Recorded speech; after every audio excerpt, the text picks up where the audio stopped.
இது மகிமை நேரம். ஆண்டவர் உலக ரட்சகருமாயிருக்கிற இயேசு கிறிஸ்துவின் ஈடு இணையற்ற பரிசுத்த நாமத்தில் மகிமை நேர நிகழ்ச்சிக்கு வந்திருக்கும் உங்கள் யாவரையும் நான் அன்போடு கூட வாழ்த்தி வரவேற்கிறேன். கர்த்தருடைய ஆவியானவர் உங்களோடு கூட அவர் பேசுவாராக. இந்த நாளிலும் சங்கீதத்தின் புஸ்தகத்தை நாம் தியானிக்க போகிறோம்.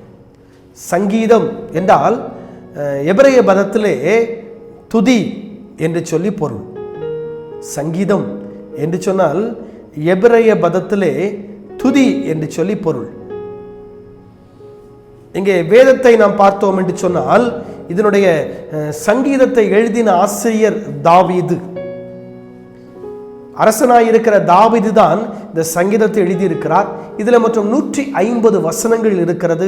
2450 அதிகாரங்கள், மன்னிக்க வேண்டும், 150 அதிகாரங்கள் இருக்கிறது. 2462 வசனங்கள் இருக்கிறது. 2462 வசனங்கள் இதிலே இருக்கிறது. இது எழுதப்பட்ட காலம் கிறிஸ்துவுக்கு முன் கிட்டத்தட்ட 1446 430 இடைப்பட்ட காலம். அவ்வளவு கால இடைவெளிக்குள்ளே இந்த சங்கீதங்கள் எல்லாம் தொகுத்து எழுதப்பட்டிருக்கிறது. ஆனால் இதில் பெரும்பாலுமான பாடப்பட்ட சங்கீதங்கள் தாவீதின் சங்கீதங்கள். சங்கீதக்காரனாகிய தாவீது பாடின சங்கீதம். இங்கே இந்த சங்கீதம் தான், இதிலே பெரும்பாலும் தாவீது பாடின சங்கீதத்தை தான் அவர் ஏற்றி வைத்திருக்கிறார். தெல்லிம் என்கிற வேத எபிரேய வார்த்தையில் தெல்லிம் என்கிற பதமானது துதி என்கிற பதத்தை குறிக்கிறது. இது தெல்லிம் என்கிற பதம் துதி, தேவனுக்கு மகிமை செலுத்துவது, தேவனுக்கு துதி செலுத்துவது. இங்கே சங்கீதத்தின் முதல் பகுதி, அதாவது 1 முதல் 41 வரைக்கும் உள்ள முதல் பகுதியிலே இதனுடைய மைய கருத்தை நாம் பார்த்தோம் என்று சொன்னால் படைப்பு, கிரியேஷன், அதனுடைய தொடக்கம், படைப்பு, பிறகு தொடக்கம், அதுக்கு பிறகு மனிதனுடைய வீழ்ச்சி, மனிதனுடைய தேவை. ஆகவே இது சொல்லப்பட்டிருக்கிறது. இது எழுதப்பட்ட ஆண்டு 1020 970 வரைக்கும் என்று சொல்லி வேத அறிஞர்கள் நமக்கு சொல்லுகிறார்கள். இவங்க சங்கீதக்காரனை தாவீதை குறித்து நாம் பார்க்க முடியும். தேவனோடு கூட நடந்த ஒருவன், தேவனுடைய இருதயத்திற்கு ஏற்ற ஒருவர். அது மட்டுமல்ல, இஸ்ரவேலுடைய மன்னர், as a king of Israel, இஸ்ரவேல் தேசத்தினுடைய மன்னர், இரண்டாவது மன்னர். முதலாவது மன்னர் சவுல், இரண்டாவது மன்னர் இந்த தாவீது. அது மட்டுமல்ல, தாவீதினுடைய சந்ததி பெரிய சந்ததி.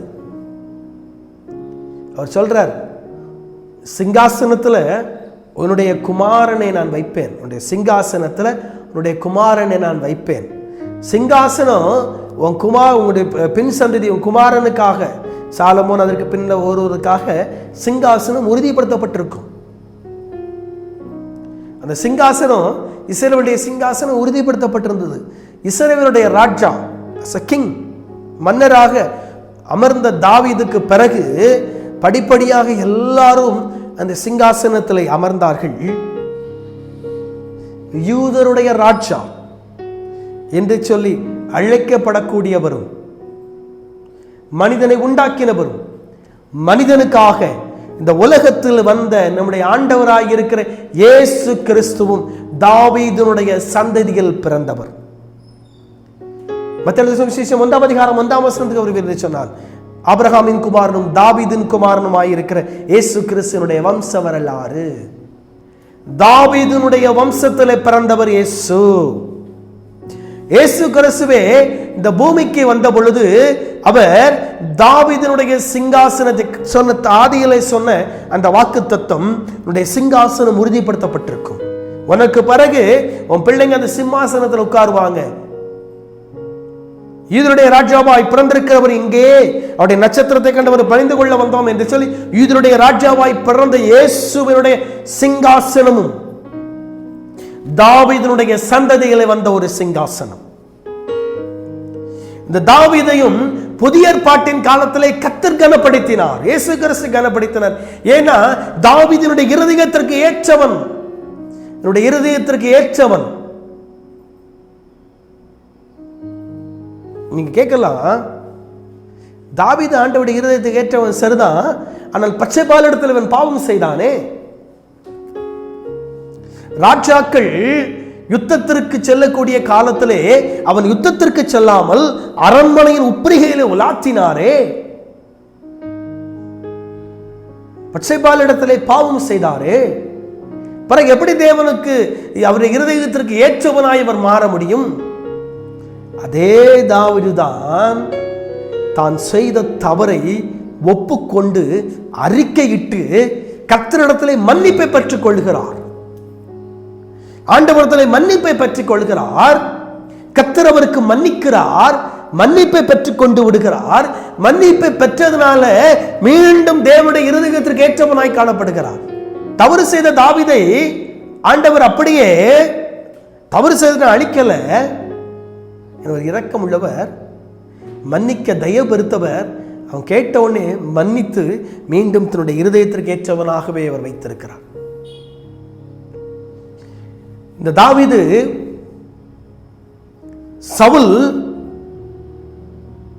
சவுல் மன்னராயிருக்கிற சவுலை கொல்லுவதற்கு தருணம் கிடைக்கிறது. தாவீதுடைய வேலைக்காரன் அவன் முக்கியமான ஆளு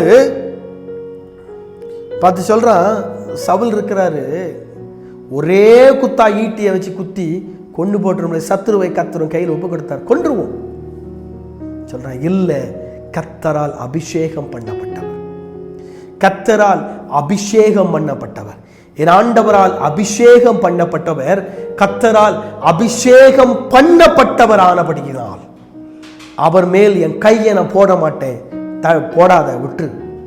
கர்த்தரால் அபிஷேகம் பண்ணப்பட்ட ஒரு சால்வன் துண்டை மட்டும் அறுத்துட்டு வந்து சொல்றாரு, இது யாருடையது?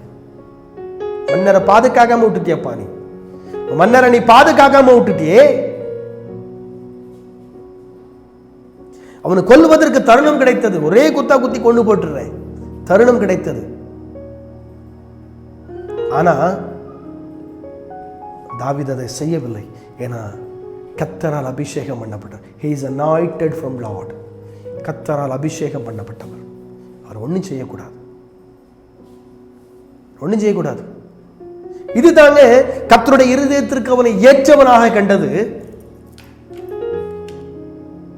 உங்கள் சத்ரு, வேதம் சொல்லுது, சத்ரு விழும்போது சந்தோஷப்படாத. ஒரு சத்ருவை ஸ்நேகி, பைபிள் அதான் சொல்லுது. தாவீது அதான் செய்தாரு. சவுலை கொல்லுவதற்கு தருணம் கிடைச்சது, ஆனா கொல்லல, விட்டுட்டார். தருணம் கிடைச்சதுக்கு போகும்போது கூட விட்டுட்டார். இன்னைக்கு என் சத்துருவை அழிப்பதற்கு எனக்கு நேரம் கிடைச்சிட்டு அப்படின்னு சொல்லி நீங்கள் முயற்சி செய்வீர்களானால் கர்த்தருடைய கரம் உங்களோடு கூட இருக்காது. ஏன்னா பழி வாங்குதல் எனக்குரியது, நானே பதில் செய்வேன். பழி வாங்குதல் எனக்குரியது, நானே பதில் செய்வேன். சங்கீதக்காரனாகிய தாவீது தான் செய்யல, ஒண்ணுமே செய்யல, விட்டுட்டார் சவுல். உங்களுக்கு எதிராக வரலாம், உங்களுக்கு எதிராக எல்லா காரியத்தையும் பண்ணலாம், ஆனா இருதயத்துல மனசுல கூட உங்களுக்கு சத்துருக்கு எதிராக ஏதாவது செய்யணும்னு எதிர்பார்க்காதீங்க. கர்த்தர் அதை விரும்ப மாட்டார், ஆண்டவர் அதை விரும்ப மாட்டார். சத்துருக்காக ஜெபம் பண்ணுங்க, அவர் மனம் திரும்பட்டும் ஜெபம் பண்ணுங்க, அவர் ரட்சிக்கப்படட்டும் ஜெபம் பண்ணுங்க. நீங்க ஜெபம் பண்ணீங்கன்னா கர்த்தர் அவரை ரட்சிப்பார், கர்த்தர் அவரை சந்திப்பார், கர்த்தர் அவரை நல்ல மனிதனாய் மாற்றுவார், கர்த்தர் அவரை நல்ல மனிதனாய் மாற்றுவார். எத்தனையோ பேர் நம்ம பார்க்கிறோம். புதிய ஏற்பாட்டில் கூட சவுல் அப்போஸ்தலனாய் இருக்கிற பரிசுத்த பவுலை பார்க்கிறோம். ஊழியர்களுக்கு எதிராய் தீவிரமாய் போன ஒருவர் கர்த்தர் சந்திக்கலையா, ரட்சிக்கலையா, ஊழியக்காரனாய் மாற்றி அப்போஸ்தலனாய் மாற்றலையா? உடைய வாழ்க்கையிலும் சத்துரு எதிராய் கடந்து வந்தால் இல்ல, யுத்தம் பண்ண போகாதீங்க, கர்த்தருடைய கரத்தில் கொடுங்க, கர்த்தர் பார்த்துக் கொள்வார். அன்பின் ஆண்டவரே, எங்களுடைய வாழ்க்கையிலும் சத்துருக்கு எதிராய் வரும்போது அவனுக்காக நாங்கள் யுத்தம் பண்ண வேண்டியதில்லை, நீர் எங்களுக்காக யுத்தம் பண்ணுகிறவர். சத்துரு எழும்பியோர் எங்களுக்காக யுத்தம் பண்ணுவீராக. எங்களை பாதுகாப்பீராக. இயேசுவின் நாமத்தில் ஜெபிக்கிறோம் பிதாவே, ஆமென்.